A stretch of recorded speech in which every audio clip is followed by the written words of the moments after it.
चलिए, आप लोग अपना वो खोल लीजिए, सीपीसी बेरेट का इंडेक्स खोल लीजिए। यहाँ पे ऑर्डर्स आपके इंडेक्स में लिखे हुए हैं, वो इंडेक्स खोल लीजिए आप लोग जरा।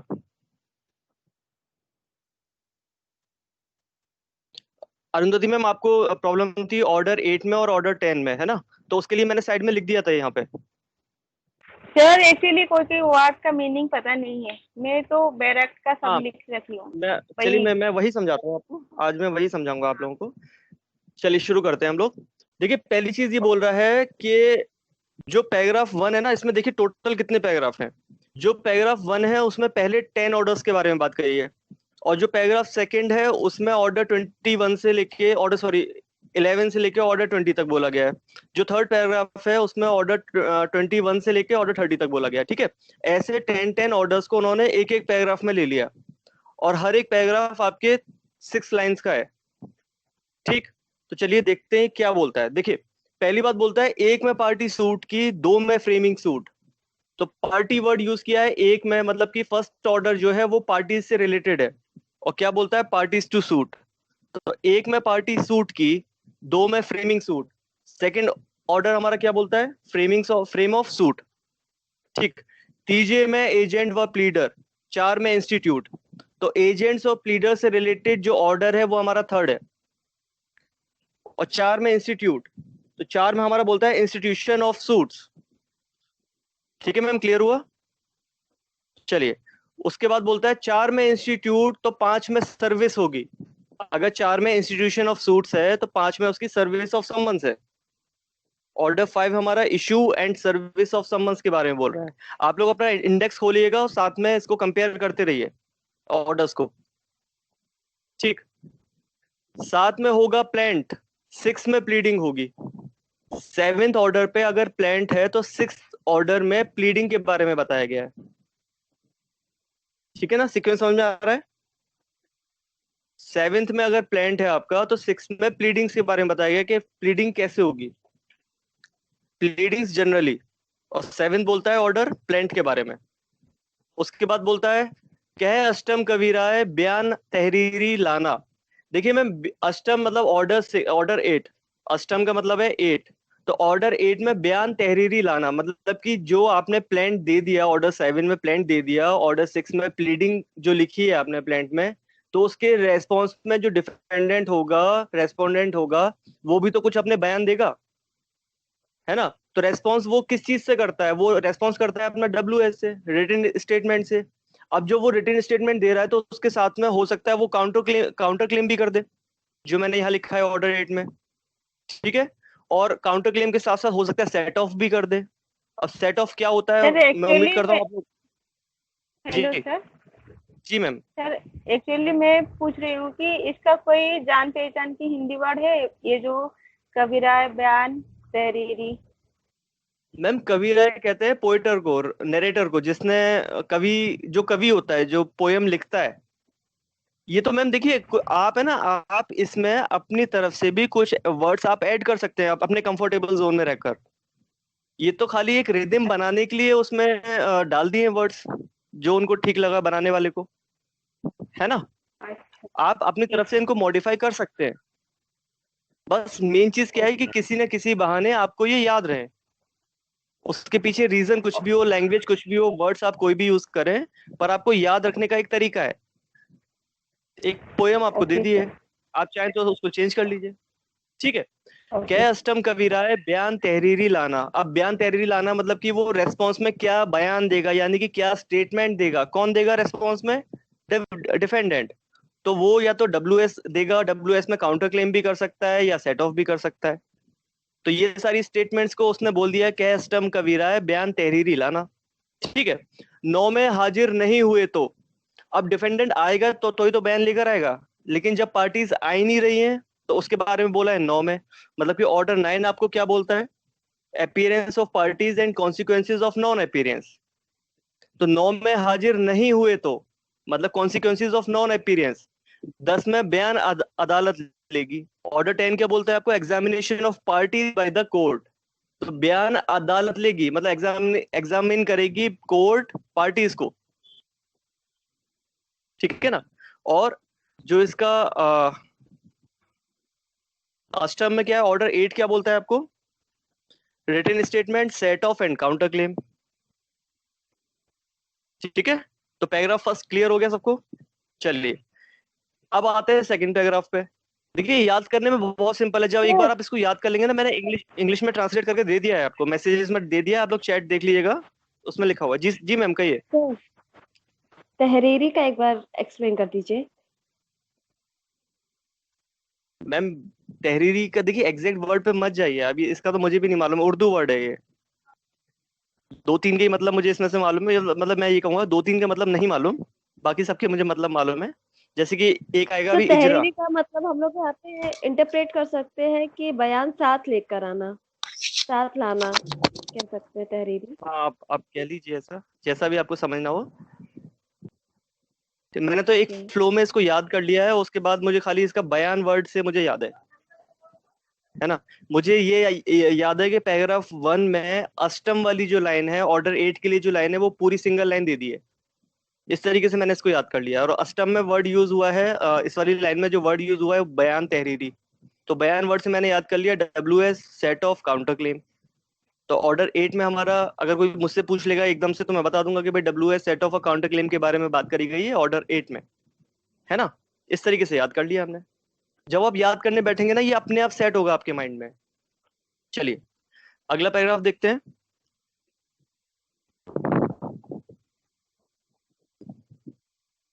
11 में जो खोज लगा, ठीक है, 11 में जो खोज लगा इंटर में एडमिट होता है।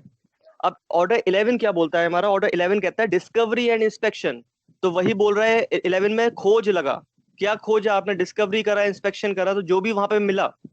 और इंटर में एडमिट होता है, इंटर हम लोग कहते हैं 12 को, है ना। तो ऑर्डर 12 हमारा बात करता है एडमिशंस के बारे में, ठीक। उसके बाद बोलता है 13 में कागज दाखिल कर। तो ऑर्डर 13 क्या बोलता है हमारा, 13 क्या कहता है, production, impounding and return of documents. तो उसको पूरा एक साथ पढ़ेंगे हम लोग 13 को। 13 में कागज दाखिल कर वापस लेकर सोता है, ठीक है। तो ऑर्डर 13 क्या बोलता है हमारे पास, production, impounding and return of documents. तो कागज डॉक्यूमेंट के बारे में बोल रहा है, वापस लेकर है मतलब रिटर्न ऑफ डॉक्यूमेंट। तो ऑर्डर 13 के बारे में भी हमें हिंट मिल रही है कि ऑर्डर 13 किसके बारे में, है ना। 14 में तनकी बनवाकर। अब तनकी किसे कहते हैं, ये भी एक उर्दू वर्ड है, जो कि हमारा मतलब प्रैक्टिस में कुछ ऐसे वर्ड्स हैं उर्दू के जो हिंदी में भी यूज होते हैं। उनको अब कोर्ट में हमारे उर्दू के वर्ड्स काफी यूज करते हैं अभी भी इंडिया में। तो 14 में तनकी बनवाकर। तो ऑर्डर 14 किसके बारे में, सेटलमेंट ऑफ इश्यूज। इश्यूज को हम लोग कहते हैं तनकी, ठीक है, फ्रेम ऑफ इश्यूज। तो 14 ऑर्डर 14 हमारा बात करता है सेटलमेंट ऑफ इश्यूज के बारे में। 15 में पहली सुनवाई, और जब इश्यू फ्रेम होंगे उसके बाद फर्स्ट हियरिंग शुरू होगी आपकी। तो ऑर्डर 14 क्या बोलता है हमारे पास, settlement of issues and determination of suit on issues of law और ऑन इश्यूज एग्रीड अपॉन। तो ऑर्डर 14 की एग्जैक्ट आपको इतनी लंबी लाइन याद करने की जरूरत नहीं है, आप इतना समझ लीजिए कि सेटलमेंट ऑफ इश्यूज के बारे में बात कर रहा है ऑर्डर 14। कोई एकदम से पूछेगा तो आप बता पाएंगे। 15 में पहली सुनवाई। तो ऑर्डर 15 क्या बोलता है, disposal of the suit at the first hearing.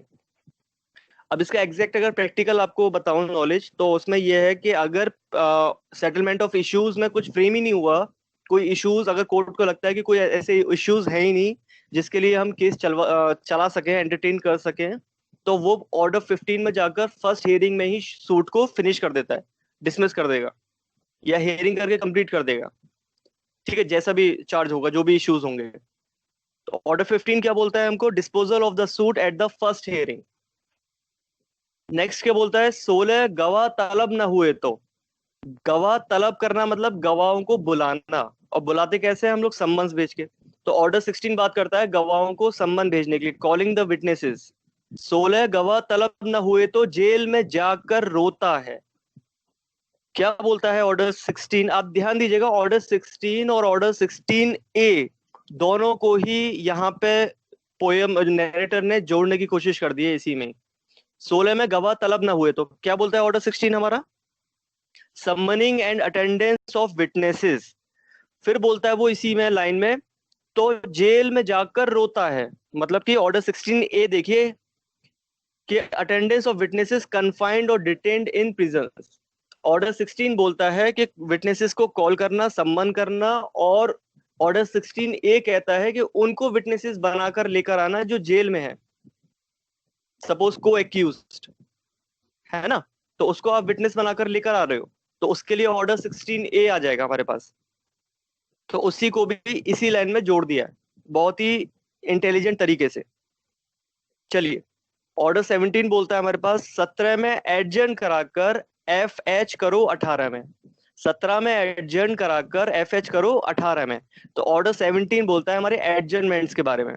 हम लोग डेली जो प्रैक्टिस करते हैं, अरुंधति मैम आप प्रैक्टिस करती हैं, तो डेली हमको 20-25 एप्लीकेशन लिखनी पड़ती हैं एडजर्नमेंट्स की, अपनी पार्टीज के की तरफ से, है ना। तो वो जो एडजर्नमेंट्स हम लोग लिखते हैं मैम, अरुंधति मैम, जो एडजर्नमेंट्स हम लोग लिखते हैं वो लिखते हैं ऑर्डर 17 की वजह से।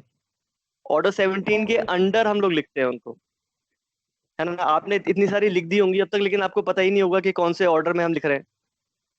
तो order 17 rule 1, order 17 rule 2 and order 17 rule 3, इसके अंडर हम लोग लिखते हैं applications on the ground of the parties और on the ground of the advocate.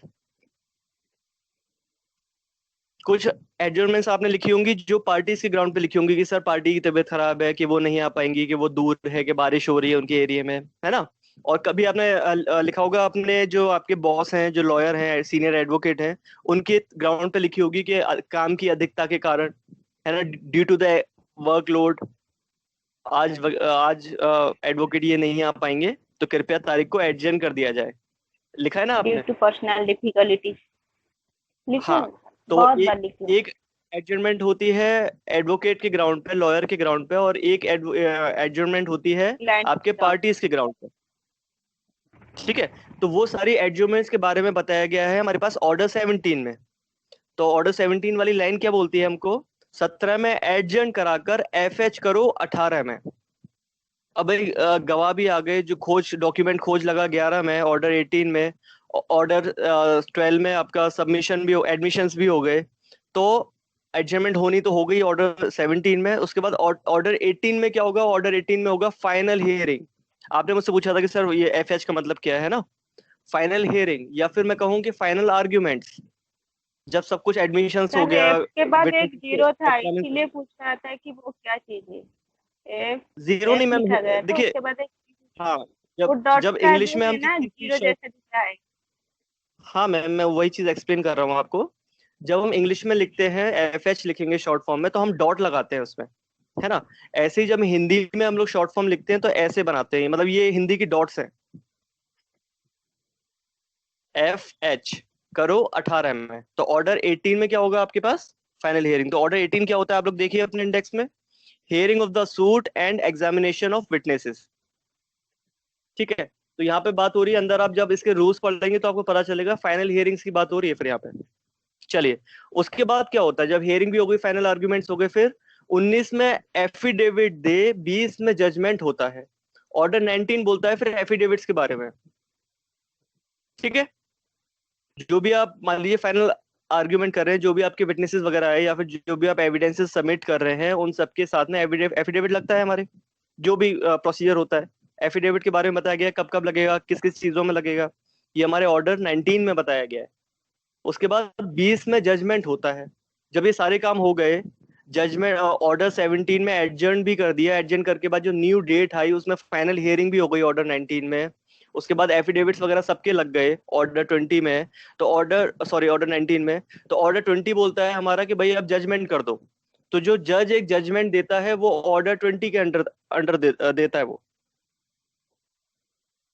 ठीक है, चलिए, सेकंड पैराग्राफ भी हमारा कंप्लीट हो गया। अब बात करता है पैराग्राफ थर्ड की। पैराग्राफ थर्ड जो है हमारा वो 21 से ऑर्डर 30 तक है। क्या बोलता है? इजरा कराकर 21 में 22 में मौत दिवाले की।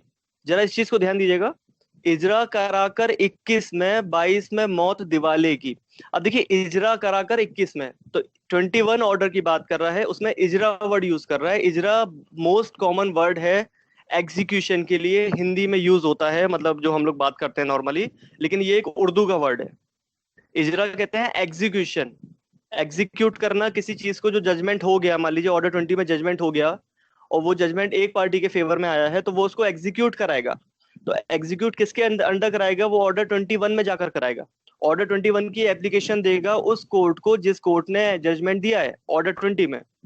तो वो उस कोर्ट को ऑर्डर 21 में कहेगा कि प्लीज इसका एग्जीक्यूट करवा दीजिए इस जजमेंट को, है ना। मतलब ये अपोजिट पार्टी ने पोजीशन ले रखा है आपके एग्रीकल्चरल लैंड का, तो आप 21 में ऑर्डर के लिए रिक्वेस्ट करेंगे कोर्ट से कि इसको एग्जीक्यूट करवा दीजिए, तो वो उसकी एग्जीक्यूटिव डिग्री बनाएगी और वो जाके एग्जीक्यूट करवा देंगे। उससे पोजीशन लेकर पुलिस वालों को भेजेगी कोर्ट, वहां से पोजीशन लेकर फिर आपको दिलवा दिया जाएगा, जो भी अगर जजमेंट अगर आपके फेवर में आया है। तो आप क्या लाएंगे ऐसे केसेस में? Judgment holder. ये हम सेक्शन 2 में पढ़ेंगे, सब सेक्शन जाके अंदर, ठीक है। तो इजरा कराकर 21 में, 22 में मौत दिवाले की। अब देखिए 22 में ऑर्डर 22 हमें क्या बोलता है? दिवाले का मतलब होता है इंसॉल्वेंसी, जिसका दिवालिया हो गया, बैंकरप्ट हो गया जो, ठीक है, कंगाल हो गया जो। तो ऑर्डर 22 और क्या बोलता है हमको? जरा पढ़िए इसमें, सेक्शन देखिए इंडेक्स में, ऑर्डर देखिए। डेथ, मैरिज और इंसॉल्वेंसी ऑफ पार्टीज। तो ऑर्डर 22 यही बात कर रहा है। 22 में मौत दिवाले की, या तो डेथ हो जाए या इंसॉल्वेंसी हो जाए या मैरिज हो जाए पार्टी की। तो जब पार्टीज का स्टेटस चेंज हो गया किसी सिविल सूट में, तो उसके क्या क्या इफेक्ट पड़ते हैं सिविल सूट में, इसके बारे में बताया गया है रूल्स में, जो कि है हमारे ऑर्डर 22 के, ठीक है ना। कोई पार्टी है जो मान लीजिए डिफेंडेंट था, मेन डिफेंडेंट था, सिंगल डिफेंडेंट था, अगर उसकी डेथ हो जाती है तो क्या करेगा सिविल सूट में, क्या होगा? तो उसके बारे में बताया गया है ऑर्डर 22 में। या इंसॉल्वेंसी होती है, जिससे आपका 1 करोड़ रुपए निकल रहा था और कोर्ट मान लीजिए जजमेंट भी करने वाली थी कि 1 करोड़ रुपए आपको पेनल्टी के रूप में इनको देना है इनका फाइन भरना है, और उसने कह दिया कि मैं तो इंसॉल्वेंट हो गया, अपने आपको उसने दिवालिया घोषित कर दिया, उस पार्टी ने, उस कंपनी ने। तो अब जब जिसके पास पैसे ही नहीं है उससे कोर्ट कैसे पेनल्टी मांग लेगी, उससे कैसे निकलवाएगी पैसे? अब तो उसके सारे प्रोसीजर्स के बारे में बताया गया है हमें ऑर्डर 22 के अंदर, ठीक है। चलिए अब देखते हैं ऑर्डर 23। 23 दावा वापस लेकर 24 जमा अदाले की। आप इनकी रिदम्स देखिए कितनी प्यारी तरीके से दी गई है इसमें। 23 दावा वापस लेकर 24 जमा अदाले की। अब 23 में दावा वापस लेकर, तो ऑर्डर 23 क्या बोलता है हमको? Withdrawal and adjustment of suits. तो दावा वापस लेना मतलब कि विड्रॉवल ऑफ द सूट, इसके बारे में हमें प्रोसीजर दे रखे हैं ऑर्डर 23 में। 24 जमा अदाले की। तो ऑर्डर 24 क्या बोलता है हमको? पेमेंट इनटू कोर्ट, है ना। जब भी कोई पेमेंट्स होते हैं कोर्ट में, आप सिक्योरिटी जमा करेंगे या कुछ पेनल्टी जमा करेंगे कोर्ट में, जब कोर्ट के थ्रू जब पेमेंट होते हैं, फॉर एग्जांपल जैसे कि मेंटेनेंस ऑफ वाइफ है, सेक्शन 125 ऑफ सीआरपीसी, ठीक है। अब ऐसा ही अगर कोई केस आपका सिविल सूट में है, सिविल केस में चल रहा है, सिविल कोर्ट में चल रहा है, तो उसमें अगर पेमेंट आप कोर्ट के थ्रू, मान लीजिए रेंट, लैंडलॉर्ड और टेनेंट के बीच में अगर कुछ डिस्प्यूट पड़ा, कोर्ट में केस चला और कोर्ट ने ये ऑर्डर किया है कि जब तक कि केस चल रहा है तब तक टेनेंट अपना रेंट देगा लैंडलॉर्ड को वाया कोर्ट, टेनेंट जमा करेगा कोर्ट में आके और कोर्ट में रिकॉर्ड रहेगा ताकि कि कब का पेमेंट किया गया है, कितना कितना पेमेंट किया गया है टेनेंट के द्वारा लैंडलॉर्ड को, या फिर और भी कोई ऐसी चीज, जो भी प्रोसीजर है, ये हम रूल्स में अंदर पढ़ेंगे एक एक करके। तो वो बात करता है ऑर्डर 24 में, ठीक है। अब 24 जमा अदालत की, तो कॉस्ट जमानत 25 में। अब ऑर्डर 25 क्या बोलता है हमको? Security for cost. तो कॉस्ट जमानत 25 में, तो कॉस्ट के बारे में बात कर रहा है, सिक्योरिटी फॉर कॉस्ट की बात कर रहा है ऑर्डर 25 में। 27 सरकार के दावे जाए कमीशन 26 में।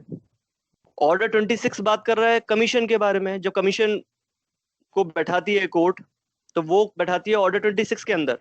और 27 बात कर रहा है सरकार के दावे, तो सूट्स बाय और अगेंस्ट गवर्नमेंट, ये ऑर्डर 27 के अंडर जाएगा। तो इसमें एक स्पेशल रूल है कि अगर जजमेंट गवर्नमेंट के अगेंस्ट चला जाता है तो उसको कम से कम 3 महीने का वेट करना पड़ता है, पार्टीज को 3 महीने का नोटिस देना पड़ता है उसकी एग्जीक्यूशन से पहले। अगर कोई सिविलियन, कोई पब्लिक का कोई या कोई पर्सन गवर्नमेंट के अगेंस्ट कोई सूट जीत जाता है तो गवर्नमेंट को 3 महीने का टाइम आपको देना पड़ेगा नोटिस देके पहले। ये स्पेशल रूल्स है, इसलिए गवर्नमेंट के अगेंस्ट और गवर्नमेंट के द्वारा कोई सूट फाइल करता है तो वो जाते हैं ऑर्डर 27 में, सिविल केसेस में। ठीक है, स्पेशल प्रोविजंस है गवर्नमेंट के लिए। और ऐसे ही कुछ और चीजों के लिए भी स्पेशल प्रोविजंस है, उनको उनके बारे में इसी में बात करी गई है आगे अगले ऑर्डर्स में। क्या बोलता है अगली लाइन, कहे 28 यार यहां सेना आएगी। ऑर्डर 28 क्या बोलता है आपका, देखिए 28 कहता है सूट्स बाय और अगेंस्ट मिलिट्री और नेवल मैन और एयरमैन। तो अगर आप किसी मिलिट्री वालों के खिलाफ या एयरमैन के खिलाफ या किसी नेवल ऑफिसर के खिलाफ में अगर आप सूट डाल रहे हैं, या वो किसी सिविलियन के खिलाफ सूट डाल रहा है, तो वो ऑर्डर 28 में प्रोसीजर दे रखे हैं उसके सारे। गवर्नमेंट का दे रखा है 27 में, 28 में दे रखा है बाकी मिलिट्री वालों के लिए। 19 में चुंगी देकर 30 में फर्म चली जाएगी।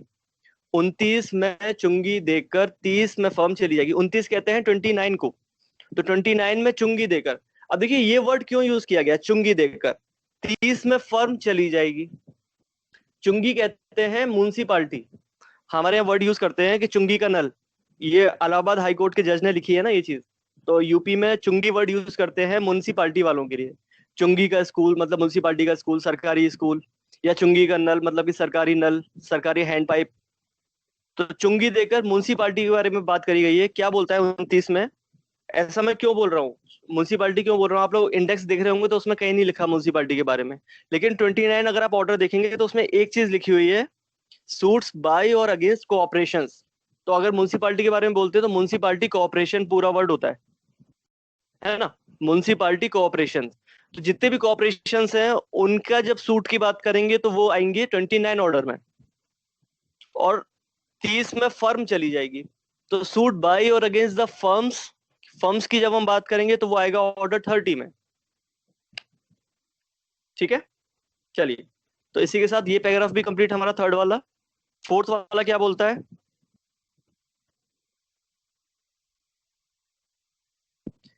31 के ट्रस्ट में। अब 31 ऑर्डर हमें साफ साफ मालूम पड़ रहा है कि 31 का जो ऑर्डर है वो ट्रस्ट के बारे में बात कर रहा है। ठीक है, सूट्स बाय और अगेंस्ट द ट्रस्ट।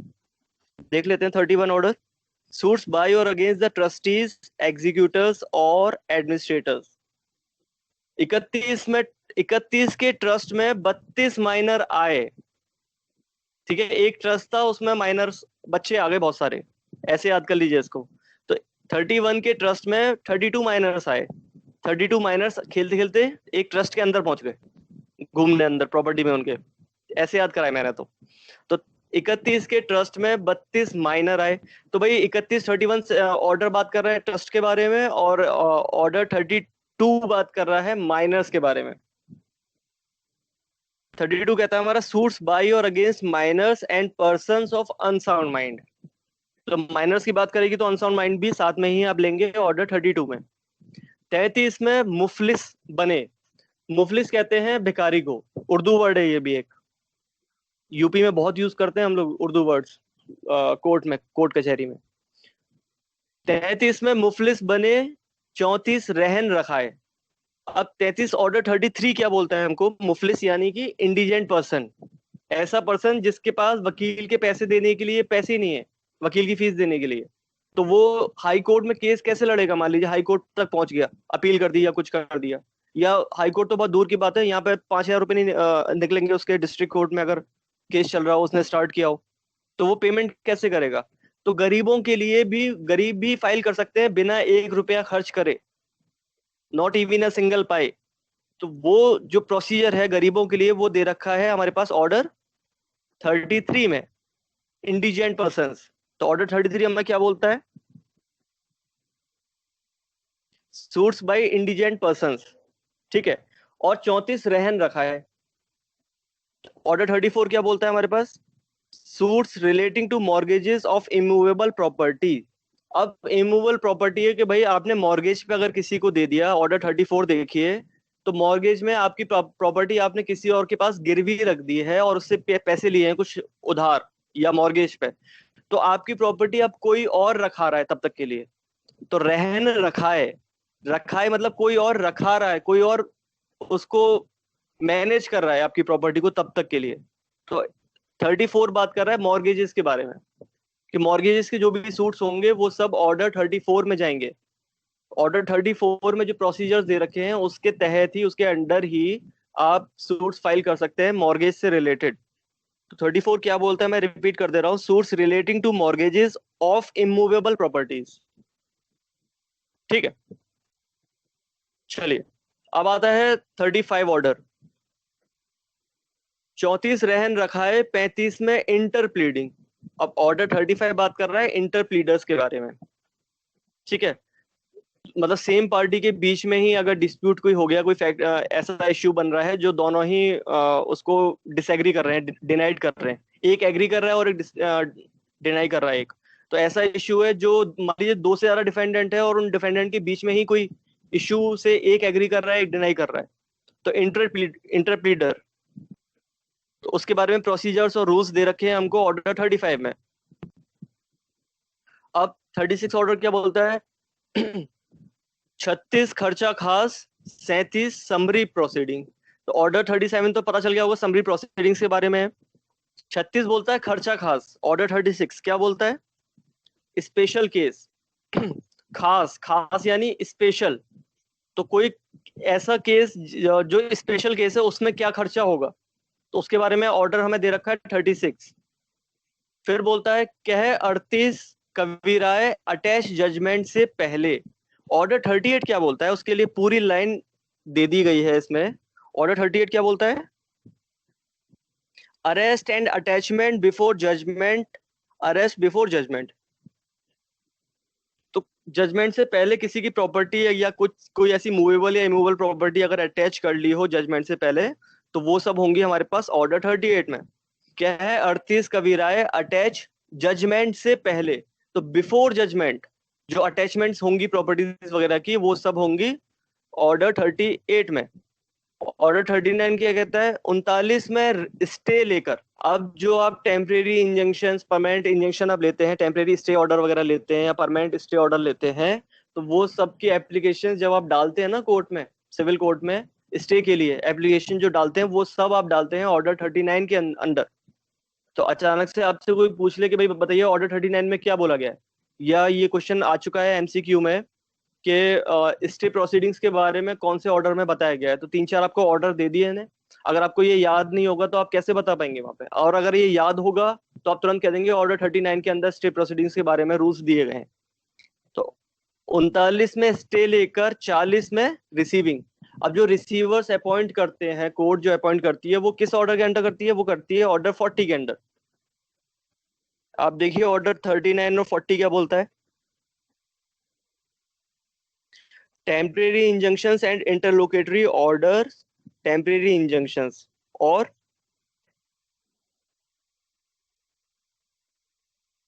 ऑर्डर 40 क्या बोलता है appointment of receivers.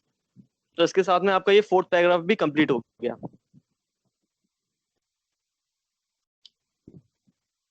Last paragraph बचा है 41 में फर्स्ट अपील है। अब जो फर्स्ट अपील, सेकंड अपील और अपील्स फ्रॉम द ऑर्डर्स है ना, appeals from the judgments, appeals from the order, appeals from the decree, ये सब जो ऑर्डर्स हैं वो अब आपके आ रहे हैं ये। तो ऑर्डर 41 से स्टार्ट है ये सब। क्या बोलते हैं 41 में फर्स्ट अपील, जो फर्स्ट अपील, जो अपीलेबल ऑर्डर्स होते हैं जिनकी फर्स्ट अपील आप कर सकते हो वो आप करोगे ऑर्डर 41 में, है ना, उसकी हायर कोर्ट में।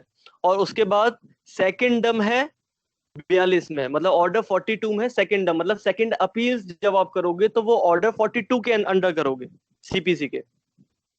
फिर कहता है 43 ऑर्डर की अपील है। अब जो ये मैं ऊपर जो अपीलें थी वो जजमेंट्स की और डिक्रीज की अपीलें थी, लेकिन जो ऑर्डर 43 है वो बात कर रहा है ऑर्डर की जो अपीलें होती हैं, किस कौन कौन से ऑर्डर्स हैं जिनकी अपील आप कर सकते हैं। हर ऑर्डर की आप अपील नहीं कर सकते, कुछ स्पेशल ऑर्डर्स होते हैं जिनकी आप अपील कर सकते हैं, तो उनकी लिस्ट आपको दे रखी है ऑर्डर 43 में। मुफलिस है 44 में, अब फिर से वर्ड यूज कर दिया मुफलिस। अब ऑर्डर 44 क्या कहता है हमारा, अपील्स बाय इंडिजेंट पर्सन्स। अब भाई इंडिजेंट पर्सन को माफ कर दिया कोर्ट ने या गवर्नमेंट ने या कानून ने कि भाई आप पेमेंट नहीं करेंगे, और जजमेंट आ गया मान लीजिए। अब जजमेंट मान लीजिए उस गरीब के फेवर में नहीं आया, उस इंडिजेंट पर्सन के फेवर में नहीं आया, और वो भी तो अपील करने का अधिकार तो उसको भी है ना, लेकिन अपील करने के लिए वो दूसरी कोर्ट में जाना पड़ेगा, हायर कोर्ट में जाना पड़ेगा, एक सीनियर जज के पास जाना पड़ेगा अपील करने के लिए। तो उस जज को तो नहीं पता कि भाई ये इंडिजेंट पर्सन है, ठीक है, या इंसॉल्वेंट है, कुछ भी हो, जो भी रीजन हो, तो उसके पास उसके लिए वो ऐसे पर्सन को, इंडिजेंट पर्सन को अपील करने का क्या प्रोसीजर है। तो वो प्रोसीजर फिर से आपको दे दिया गया ऑर्डर 44 में, कि इंडिजेंट पर्सन ने केस लड़ लिया और जजमेंट डेप्टर बन गया, मतलब कि उसके अगेंस्ट में अगर कोई जजमेंट आया है तो वो उसकी अपील करना चाहता है, तो वो ऑर्डर 44 के अंडर जाकर अपील कर सकता है बिना एक भी रुपया खर्च करे, अगर पैसे उसके पास नहीं है तो। चलिए, उसके बाद बात करता है मुफलिस 44 में, 45 में दिल्ली जाओ। अब ऑर्डर 45 क्या कहता है हमारा? ऑर्डर 45 कहता है दिल्ली, जो देश की राजधानी है दिल्ली, उसके बारे में बात कर रहा है। ये एग्जैक्टली वही वर्ड लिखा है, दिल्ली। ये ऐसा क्यों लिखा है इसने? दिल्ली में सुप्रीम कोर्ट है इसीलिए लिखा गया है। एग्जैक्टली मैम, क्योंकि जो दिल्ली है, दिल्ली में ही हमारी सुप्रीम कोर्ट है, इसलिए यहाँ पे वर्ड यूज कर दिया 45 में दिल्ली जाओ। तो मतलब अगर आप सुप्रीम कोर्ट में कोई अपील लेकर जा रहे हैं, कोई आप पेटिशन लेके जा रहे हैं, तो वो ऑर्डर 45 के अंडर जाएंगे, अगर वो एक सिविल सूट है तो, सिविल अपील है तो, है ना, या सिविल पेटिशन है तो आपकी, तो आप ऑर्डर 45 में ही आप वो एप्लीकेशन लिखेंगे हमेशा, या अपील लिखेंगे आप, तो उसका फॉर्मेट आपका ऑर्डर 45 के अंडर होगा। उसके अंदर रूल्स दिए गए हैं कि सुप्रीम कोर्ट में अगर आपको अपील फाइल करनी है या पेटिशन फाइल करनी है, तो उसके रूल्स आपको ऑर्डर 45 में दे रखे हैं, ठीक है। चलिए, इसलिए वर्ड यूज किया है यहाँ पे 45 में दिल्ली जाओ, दिल्ली जाओ, दिल्ली जाओ, क्योंकि वही सुप्रीम कोर्ट है। तो ये इशारा है, ये हिंट है आपको, सुप्रीम कोर्ट की बात कर रहा है यहाँ पे, ठीक है। 46 में रेफर करके 47 में रिव्यू कराओ। अब 46 में रेफर करके मतलब ऑर्डर 46 बात कर रहा है हमारा रेफरेंस के बारे में। सिंपल है, आप देखिए लैंग्वेज पढ़ेंगे आप, बहुत ही सिंपल है, और ऐसी लैंग्वेज है कि आपको अगर आप 3-4 बार भी ध्यान से इसको पढ़ लेंगे ना, तो आपको धीरे धीरे आपको याद होने लगेगी, आप लोग फेमिलियर हो जाएंगे इसके। और इंग्लिश का ट्रांसलेशन चैट बॉक्स में मैंने दे रखा है, आप लोग चाहे तो उसको, लेकिन प्लीज अपनी कॉपीज में इनको लिख लीजिएगा जरूर, इसको फ्रंट पेज पे ही लिखिएगा, और जब तक याद ना हो डेली उसको 1 बार 2 बार पढ़िएगा पूरा। तो 46 में रेफर करके 47 में रिव्यू कराओ। ऑर्डर 46 कहता है रेफरेंस के बारे में, ऑर्डर 47 कहता है आपका रिव्यू के बारे में, है ना, रिव्यू ऑफ जजमेंट या review of full course case. 48 में मिस्सी खाओ। देखिए, मिस्सी होता है शुगर जो होती है आपकी, उसके बड़े बड़े जो दाने होते हैं, उसको हिंदी में बोलते हैं मिश्री या मिस्सी। तो यहाँ पे जो मिस्सी वर्ड यूज किया है वो मिसलिनियस का शॉर्ट फॉर्म यूज कर दिया है, मिस्सी। 48 में मिस्सी खाओ, इसलिए खाओ वर्ड यूज किया कि मिस्सी एक खाने वाली चीज होती है, लेकिन यहाँ पे मिसलिनियस का शॉर्ट फॉर्म है ऑर्डर 48 के अंदर मिस्सी।